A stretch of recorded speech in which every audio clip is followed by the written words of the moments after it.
Good morning, church. If you don't know me, my name is Kennedy, but a lot of people call me Gator. Yes, like the animal, no, guys, I do not bite. Trust me. Honestly, Gator isn't even a nickname at this point. It's just who I am. Like, you know, whenever you're at Walmart and you think somebody calls your name, and so you turn around. If somebody said, "Oh, look, an alligator," I would still turn around. So I know a lot of y'all don't know who I am, so I'm going to give you guys like a little bit of a backstory. So I'm a junior at Flower Mound High School, and I'm on the varsity golf team. And let me tell you, golf, that sport takes so much faith, it's stupid. It is unreasonable. You know, you're standing there trying to hit a ball this big into a hole that is like this big with a stick that is the size of my pinky finger. I mean, it's like really far away too. And there's people that are watching you and silently judging you.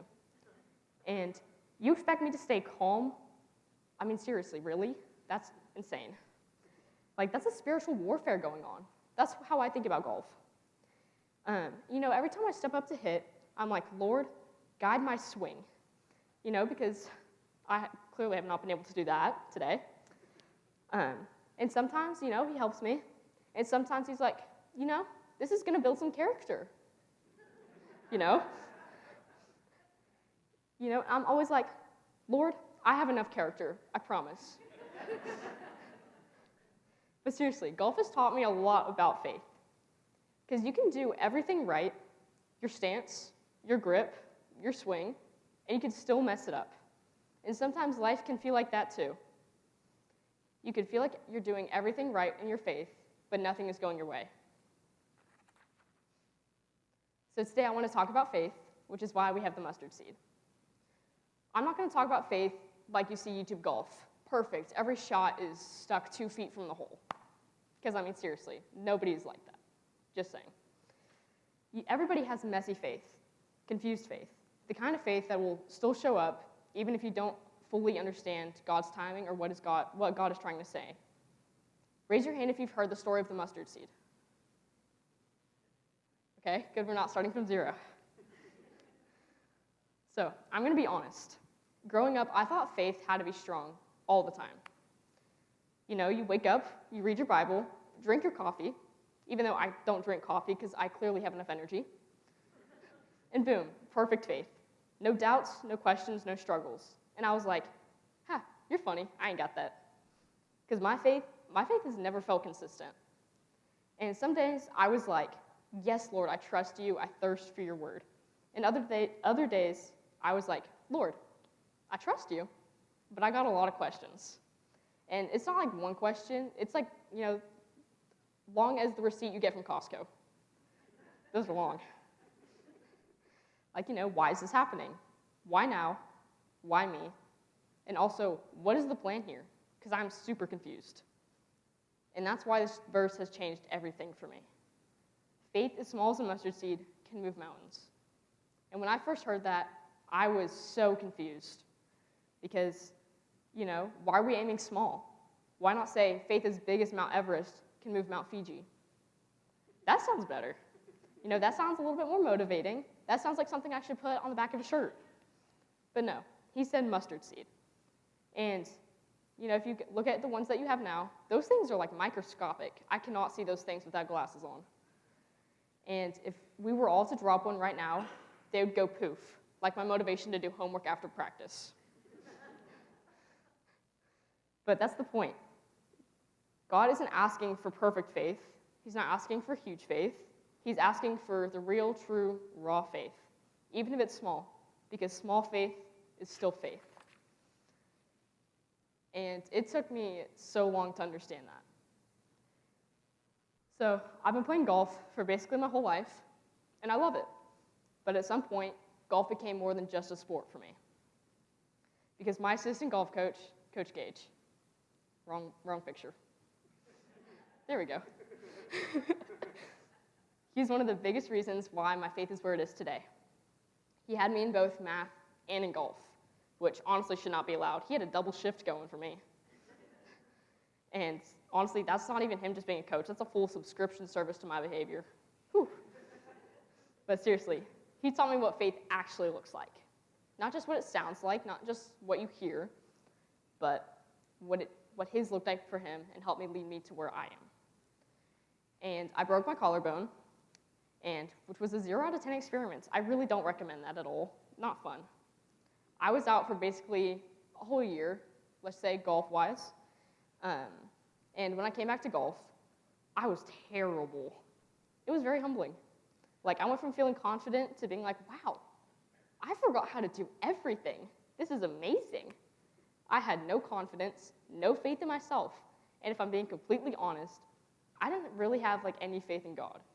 I was super mad. I was mad that I got hurt. I was mad that everything felt unfair. And I was mad that I wasn't where I used to be. And I didn't want another lesson. I just wanted my old life back immediately, like Amazon Prime delivery. But then Coach Gage invited me to Fellowship of Christian Athletes. And I went, and I can't fully explain it, but I felt God's presence in a way that I had never felt it before. And it was real. And for the first time in a while, I had hope again. Not big, perfect faith, just a little bit, that mustard seed faith. And God used that. All right, so now we're going to do a little time travel back to 8th grade. And y'all, when I tell y'all 8th grade was super rough, whew.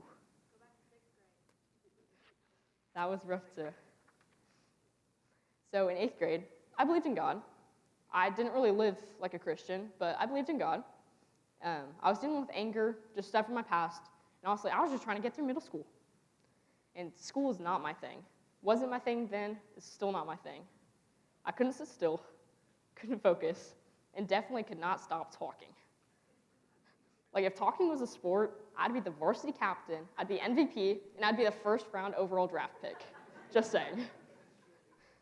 The teachers were probably like, Lord, give me some patience or give me some earplugs, because this is super weird. And after a while, you keep hearing negative things about the way you are. You start to conform to them. You start to believe, wow, maybe I'm really not a good person. Maybe this is just who I am. But even through all of this, I had an English teacher named Mr. Simon. He's the best teacher. Nope. Not yet. Mr. Simon was the best teacher I've ever had, hands down. That guy's amazing. And instead of just labeling me as the problem, he saw me.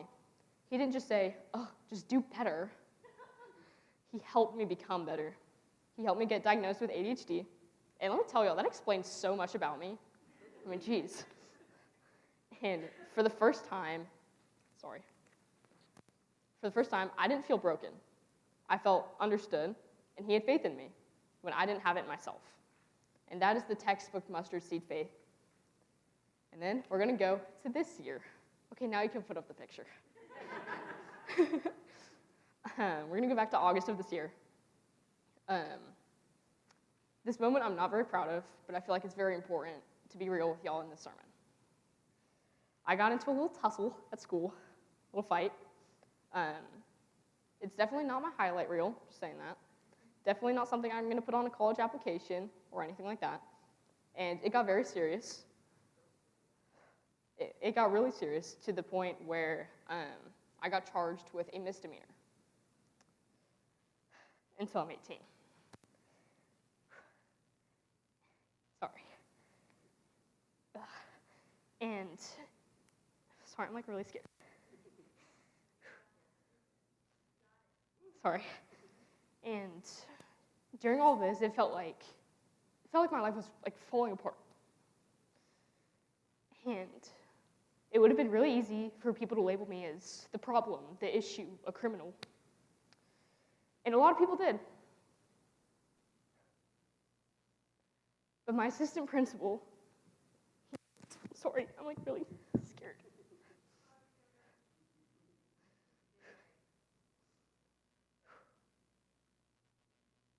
He held me accountable, which is, obviously, who wouldn't? But he also reminded me that my story wasn't over. Sorry. And I know I'm going on, but, whenever you get arrested and stuff and get charged, there's police officers involved. and my school resource officer was involved, named Officer Mueller. And I expected judgment. I mean, who wouldn't expect judgment? Hello, I was 16 at the time. And I expected to be written off. I expected to be shipped off to jail, but I wasn't, clearly. He didn't look at me like a criminal. He saw me, not just what I did, but who I could still become, the actions behind who I am and the why. In a moment where I didn't have faith in myself, he stepped up, and he made sure that I knew that it was going to be okay. And that changed me, because it would have been so easy for him to decide, this is who you are. But instead, he showed me that even in your worst moments, you're not beyond redemption. And that is a big reason why I want to become a cop. I'm going to be the person for somebody else that gives them faith. I'm going to be the one that gives them that mustard seed faith that they need to bloom into their mustard tree. Sorry. And it did something for me, so I want to make sure I do something for somebody else. So why am I telling you all this? Because God meets you exactly where you are, even if you're drowning. If you have faith, he's going to pull you out of that water, like he did to Peter. He pulled him out of that water when he felt like he was drowning. He's not going to meet you where everyone else is, because we're all at different levels. Kind of like all of our heights. All of our heights are different. So he's going to meet us wherever we are. Whether your faith feels strong, or whether it feels like it's barely holding on, he can use it. My faith started as a mustard seed, and yes, it's grown, but it didn't start big. And that's the point. So my final words to you are this. God is ready to move in your life with whatever you have right now, even if it's nothing. Even if it feels small. And you can change someone else's life just by giving them that same small piece of faith. And if you ever feel like your life is a mess, just remember, God still used me after a fight, after a broken collarbone, after questioning everything, and even being called Gator. So I think you'll be all right. Okay. Look.